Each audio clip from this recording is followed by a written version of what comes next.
धरती बनी है आज चमन है स्वागतम सतगुरु है स्वागतम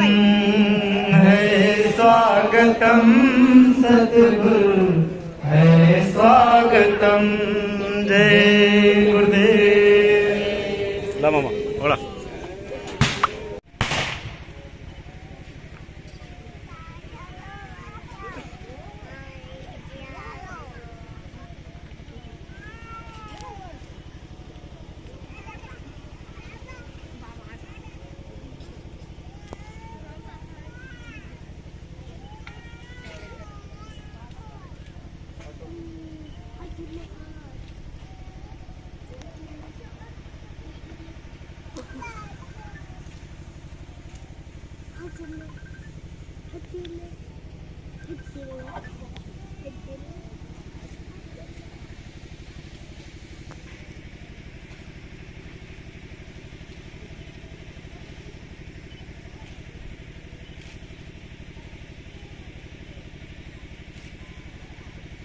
संत, उर्दू में फकीर, हिंदी में परम संत, उर्दू में रहमान रहमान, वो एक ही बात है।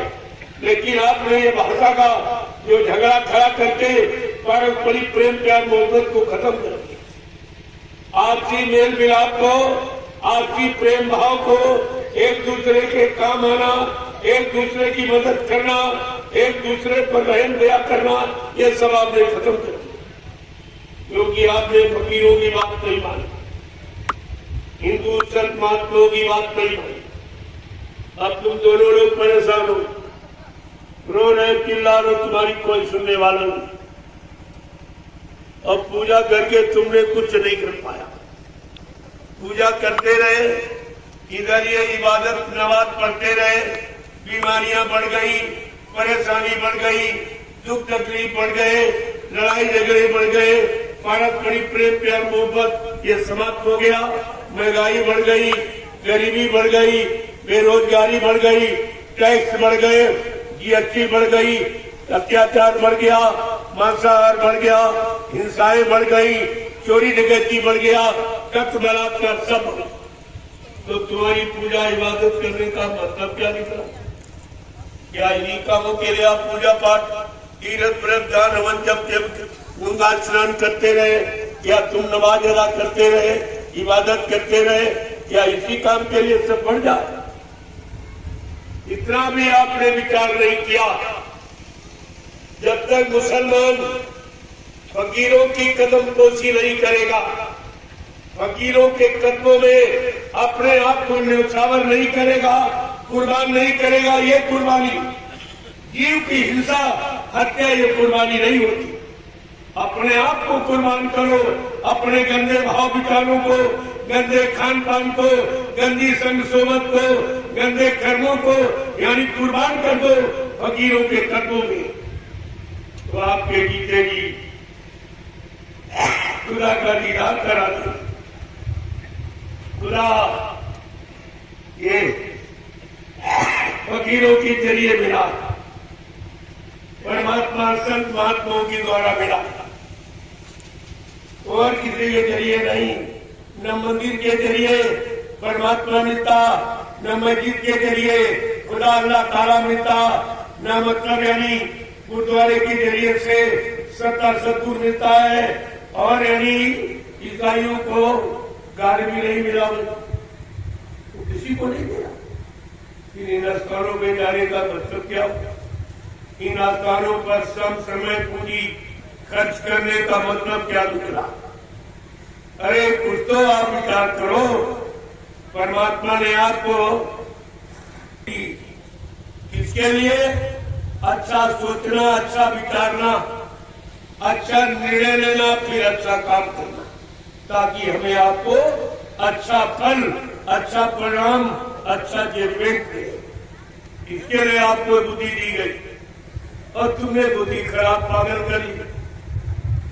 जब शराब गांजा भांग अफीम ये बुद्धि ना से नशा, जब इसका प्रयोग करते बुद्धि पागल हो जाए। पागलपन में क्या? माँ बहन बेटी बहू की पहचान खत्म हो जाती है। कितना बड़ा दुष्कर्म कर डालोगे, कितना जघन्य अपराध पाप कर डालोगे, फिर ये दोजख नरकों में कितनी बड़ी सजा पाने की अधिकारी बन जाओगे। कभी आपने इस पर विचार किया है?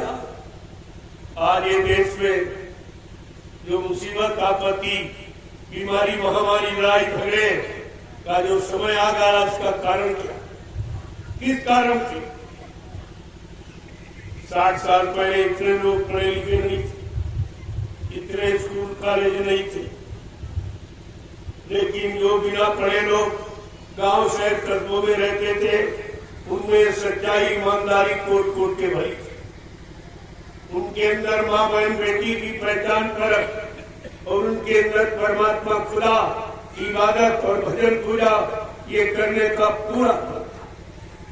लेकिन आज ये पढ़ा लिखा समाज ये खड़ा था, ये मुसीबत में क्यों चला गया, परेशानियों में क्यों चला गया, दुखों में क्यों चला गया, लड़ाई झगड़ों में क्यों फंस गया? ये तो आपको समझना ही चाहिए। फिर पढ़ाई लिखाई का मतलब क्या निकला? दे दिया। जब नाम दान देने के बाद क्या कहा था? मैं अजर रमन देश से आया हूँ, जहाँ कोई मरता ही नहीं। मैं ऐसे अजर रमन देश से आया हूँ, जब तक इन जीवात्माओं को अजर रमन देश नहीं पहुँचा लूंगा, मैं चैन से बैठने वाला नहीं। जब तक मेरा एक भी जीव यहाँ रहेगा, मैं बराबर मौजूद रहूंगा। जब मेरे जगह सारे जीव चले जाएंगे, मैं बच्चा पीछे से जाऊंगा। और चेलों ने तो पहले ही कह दिया। जरा इन चेलों को देखो कि आगे आने वाले भविष्य में तुम लोग अपने आप को बाबा जय गुरुदेव जी महाराज का शिष्य कहला सको। तुमने शिष्य बनने का अधिकार खो दिया। इससे बड़ी हानि क्या हो सकती? तुम अपने आप को कभी बाबा जी का शिष्य नहीं कहला सकती, क्योंकि शिष्य गुरु का यह संबंध ही नहीं था। शिष्य तो गुरु पर कुर्बान हो जाता, और इन शिष्यों ने क्या गुरु को कुर्बान कर दिया, बिल्कुल उल्टा कर दिया। जो लोगों ने अपने नाम के आगे संत लिख रहे, सदगुरु लिख रहे, सरकार लिख रहे, महाराज लिख रहे, भगवान लिख रहे, तुम देखते जाइए, एक दिन ये सब जेल का दरवाजा देखेंगे। तो प्रेमियों तमाम चले गए तो ये चले गए, क्योंकि ये सब सदगुरु ये लिखने का विषय नहीं, ये लिखावट बनावट सजावट का विषय नहीं, ये कोई कॉलेज यूनिवर्सिटी ये डिग्री नहीं देती। इन्होंने अपनी मनमुक्ता तैयार की, अपने झूठे मान सम्मान के लिए ये डिग्रियों का प्रयोग किया है। आगे आने वाला समय इन्हें माफ नहीं करेगा। ये देखिए, अरे मीडिया पत्रकार 2-3 दिन में मेरे पास आया, बोला कि महाराज आपका क्या उद्देश्य? मैं हमारे उद्देश्य को इतनी जल्दी तुम जान जाओगे? महात्माओं के उद्देश्य को तुम जान जाओगे? पहले तो हमारे संदेश को सुनो, फिर अपने लिए निजी आदेश मानो, तो हमारा उद्देश्य तुम्हारी समझ में आए। अब बेचारे इस बात को क्या जाए, कहने नहीं वैसे ऐसा कहा, ये तो खुलेआम प्रचार होगा। अगर शाकाहारी देश के सभी लोग बन जाए तो मैं गारंटी के साथ कहता हूँ, तुम्हारे घर परिवार से बीमारी चली जाए, लड़ाई झगड़े चले जाएंगे, चोरी डकैती से बलात्कार ये समाप्त हो जाएगा, ये हिंसा ये सब कुछ ठीक हो जाएगा। केवल एक ठीक हो जाए कि लोग शाकाहारी। क्यों? जैसा करे आहार वैसे बने विचार, जैसा आहार करोगे वैसे विचार बनेंगे, जैसे विचार बनेंगे वैसी बुद्धि बनेगी, जैसी बुद्धि निर्णय लेगी वैसे कर्म करोगे, जैसे कर्म करोगे वैसा फल मिलेगा। फल तो ऐसे मिलता है। तुमने कहा मेरा तो उद्देश्य शाकाहार बना, कहता क्या बन जाएंगे लोग? हमने बन गए, मैंने लाखों को बना दिया शाकाहार। तू गले की बात करता है, तू गले बनाने की बात करता है, मैंने लखों को बनाते बोला आगे कौन सरकार आएगी, हमने कहा आगे सरकार का नामो निशान मिट जाएगा, कोई सरकार नहीं, सब सेवादार होंगे, सब भजनानंदी होंगे, परिवर्तन सेवादारों से भजनानंदियों से होगा, अध्यक्ष मंत्रियों से, वक्ताओं से, नेताओं से। धार्मिक धरा पर न कभी परिवर्तन हुआ और न कभी होगा। चुपचाप उठाया बाकी आपने कहा हमको तुम्हारी जरूरत नहीं, हमको तुम्हारी बिल्कुल जरूरत नहीं, तुम्हारी जरूरत तुमको जो काम करना नहीं जानते, जो सत्य बोलना नहीं जानते, सत्य कहने में जो डरते हैं, उनको तुम्हारी जरूरत, हमको तुम्हारी जरूरत नहीं। मैं सारे हिंदुस्तान में अकेले ही घूम घूम कर ये सारी जानकारी शाकाहारी बनने की लोगों को दे दूंगा। और मैं ये काम करने निकल पड़ा हूँ। अभी मैं झारखंड और बिहार ये पूरे दोनों प्रांत करके आया हूँ, काफिला निकाल कर शाकाहारी का संदेश सुमरन ध्यान भजन करने का। इसके अलावा मेरा कोई उद्देश्य, हमारा उद्देश्य तो भजन कराने का ही, लेकिन भजन आप कैसे करोगे, तमाम चिंताएं आपको, तमाम आवश्यकताएं आपकी बाकी, और ऐसी समस्या शासन प्रशासन की, बेचारा भजन करे तो कैसे, क्योंकि बेटी के शादी ब्याह की समस्या, पैसा नहीं है, अब शादी बेटी ब्याह करने की योग्य हो गई, पैसा है नहीं, तमाम लोग सुसाइड करते, ये दहेज प्रथा ने मेरे पास नहीं है, लेकिन मैं अच्छे सच्चे समाज की स्थापना करने निकला हूँ। आपको सहयोग देना चाहिए। अगर आप विघ्न बाधाएं पैदा करोगे, हमें मजबूर मत कीजिए गलत काम के लिए, मैं करना नहीं चाहता। महात्माओं का काम कभी गलत नहीं, पर मानस के कारण साधु धरा शरीर जो परमार समाज देश धर्म ही चाहते, वो कभी किसी का नुकसान नहीं करते। साधु से हो न कारज हानि, साधु संत महात्माओं से किसी की भी काम की हानि नहीं होती। लेकिन अब ये इतने बावले हैं, इनकी समझ में नहीं आ रहा कि अब तुम ये काम कर सकते हो, तुम्हारे कहने में 10-20 आदमी नहीं चलेगा। तो मैं अगर कह दूं लाखों आदमी एक आवाज में खड़ा हो जाता, एक आदमी बैठ सकता। अगर इनसे कह दूं तो क्या नहीं कर डालू, लेकिन ये काम कोई अच्छा नहीं है, मैं ये काम करने नहीं आया हूं। लेकिन हमारे धार्मिक, पारिवारिक, सामाजिक, देश हित के काम को समझो।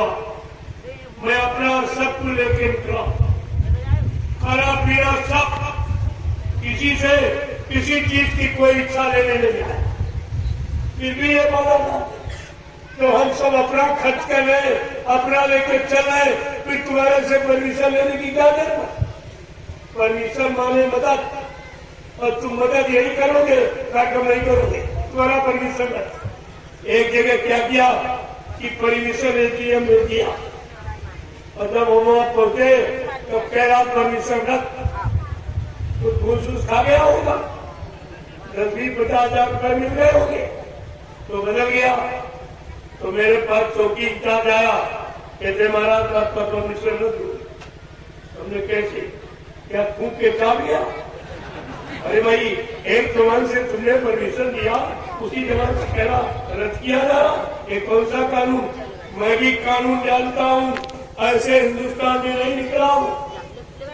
मैं तुम्हारा परमिशन जिसमें तुम्हारे दस्तखत अगर लेकर के कोर्ट में पेश हो जाऊंगा, तुम्हारी नौकरी ले डालूंगा। बाप ने मत कह दो हमारे बच्चों के लिए क्या कर दिया तुमने, हमारा कोई क्या करे। इसलिए कोई ऐसा काम करो, हो सके तो अच्छे सच्चे न्यायिक कार्य में आपको सहयोग करें, नहीं तो किसी हद हमें जाने को बैठा। हमारा प्रेमी इतना अनुशासित, आधार रोड छोड़ के कोई शासन प्रशासन वाला नहीं कह सकता इनकी व्यवस्था में मैं बाधा पड़ू।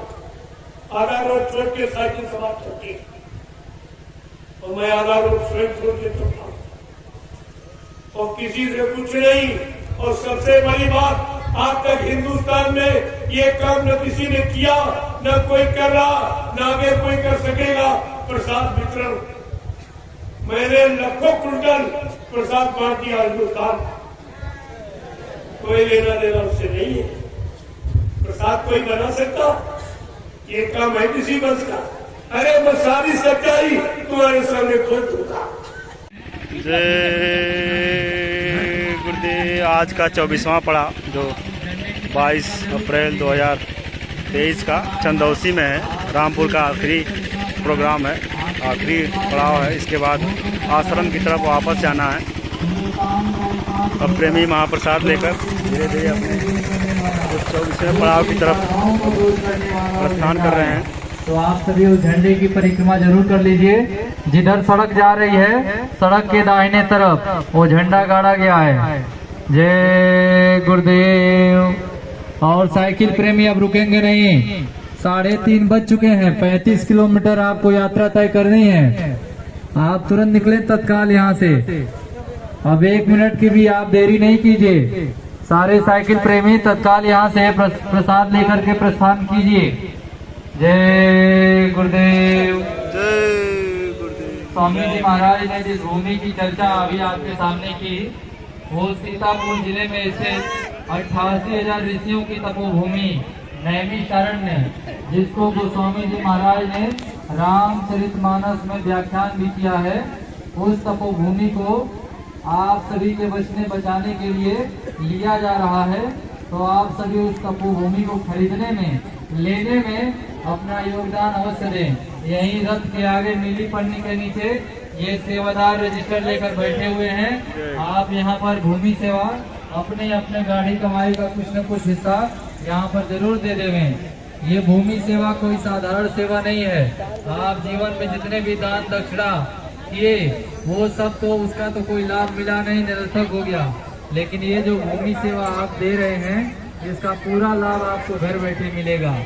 जो आप भूमि सेवा दे रहे हैं, इससे जो वहाँ तपोभूमि ली जाएगी और उस तपोभूमि पर लाखों लोग आकर के परमार्थी सेवा करेंगे, सुमिरन ध्यान भजन करेंगे, उसका पूरा लाभ आपको घर बैठे।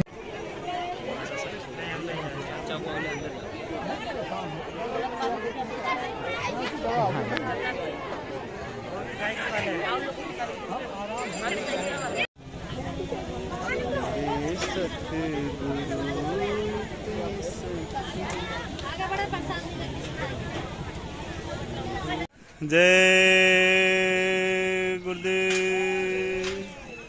ये रामपुर का आखिरी पड़ाव होगा, चंदौसी जो 24वां पड़ाव है। इसके बाद आश्रम की तरफ वापसी हो जाएगी। आज प्रेमी स्वामी जी महाराज की दया दुआ प्रसाद लेकर अब अगले पड़ाव के लिए निकल, जो चंदौसी में पड़ता है, रामपुर का आखिरी पड़ाव होगा। जय गुरुदेव।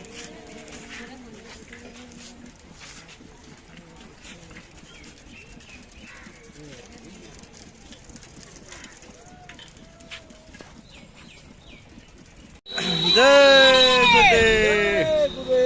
जय गुरुदेव। अब प्रेमी चंदौसी रामपुर के लिए निकल चुके हैं।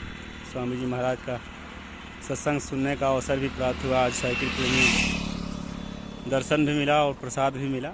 उसके बाद काफिला आज रवाना हुआ 24वें पड़ाव के लिए। प्रेमी बड़े हर्षोल्लास के साथ अपने लक्ष्य मंजिल टारगेट की तरफ चल रहे हैं।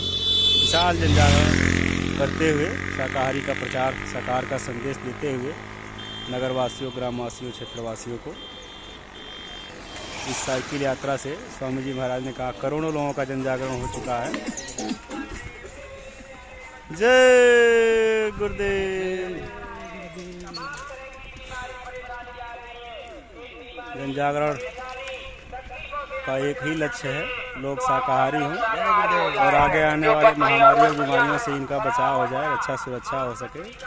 इसी उद्देश्य से स्वामी जी महाराज ये साइकिल यात्रा लेकर निकले हुए हैं कि लोगों के दिलों में ये भाव जगे कि ये कैसे लोग हैं, कैसे दीवाने हैं अपने गुरु के, जो सब कुछ छोड़कर गुरु का साथ दे रहे हैं, गुरु का सहयोग कर रहे हैं।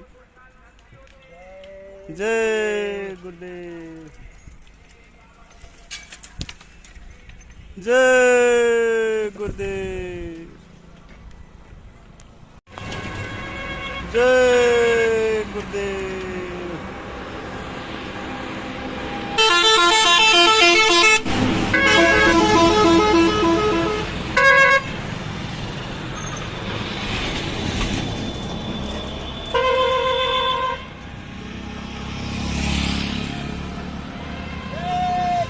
जय गुरुदेव, जय गुरुदेव,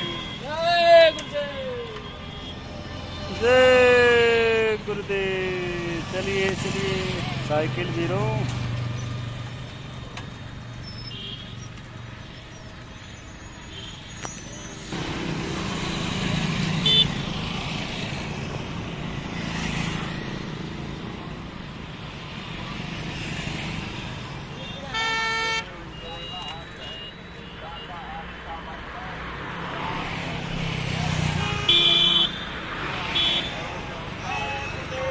जय गुरुदेव, जय गुरुदेव, जय गुरुदेव, जय गुरुदेव। परंतु आप अपने जिस्म और शरीर में किसी पंछी, किसी मुर्दा, पशु पंछी का मांस न डालें।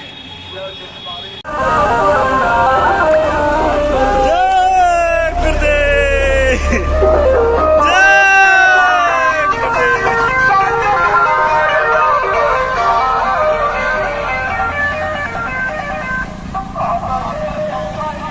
जय गुरुदेव। आज का 24वां पड़ाव चंदौसी जो संभल में पड़ता है, मुरादाबाद के नज़दीक। वहाँ प्रेमी धीरे धीरे पहुँच रहे हैं। देखिए आज का 24वां पड़ाव रात्रि पड़ाव है। ये रामपुर मुरादाबाद का आखिरी पड़ाव होगा। यहाँ के बाद फिर अब आश्रम की तरफ वापसी होगी। देखिए 4 बजे प्रेमी चले थे सत्संग सुनने के बाद। लगभग 3 घंटे में ये 35 किलोमीटर की दूरी पार कर ली।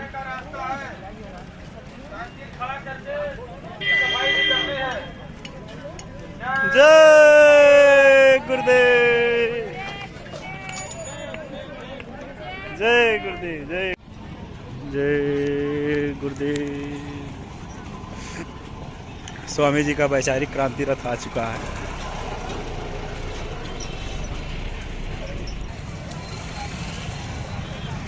जय गुरुदेव, जय गुरुदेव। स्वामी जी महाराज काफिला लेकर पधार चुके हैं। चंदौसी जो संभल में पड़ता है मुरादाबाद में, स्वामी जी का शुभागमन हो चुका है। जय गुरुदेव।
दर्शन दियो स्वामी करिए कृपा दर्शन दियो स्वामी जय गुरुदेव नामे आरती जय गुरुदेव नामे करिए कृपा दर्शन दियो स्वामी करिए कृपा दर्शन दियो स्वामी चितवत पंथ रहो दिन राती चितवत पंथ रहो दिन राती तुम ही देख शीतल भई छाती तुम ही देख शीतल भई छाती प्रभु अंतर्यामी प्रभु अंतर्यामी आरती जय गुरुदेव नामी आरती जय गुरुदेव नामी कीनी कृपा दर्शन दियो स्वामी कीनी कृपा दर्शन दियो स्वामी मैं मूर्ख क्रोधी खल कामी मैं मूर्ख क्रोधी खल कामी लोभी निपट मोह पथगामी लोभी निपट मोह पथगामी सेवा भक्ति न जानी सेवा भक्ति न जानी आरती जय गुरुदेव नामी आरती जय गुरुदेव नामी कीनी कृपा दर्शन दियो स्वामी कीनी कृपा दर्शन दियो स्वामी दया धर्म चित नाही समाए दया धर्म चित नाही समाए शील क्षमा संतोष न आए शील क्षमा संतोष न आए विरह विवेक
जिसका प्रभु का प्यारा नाम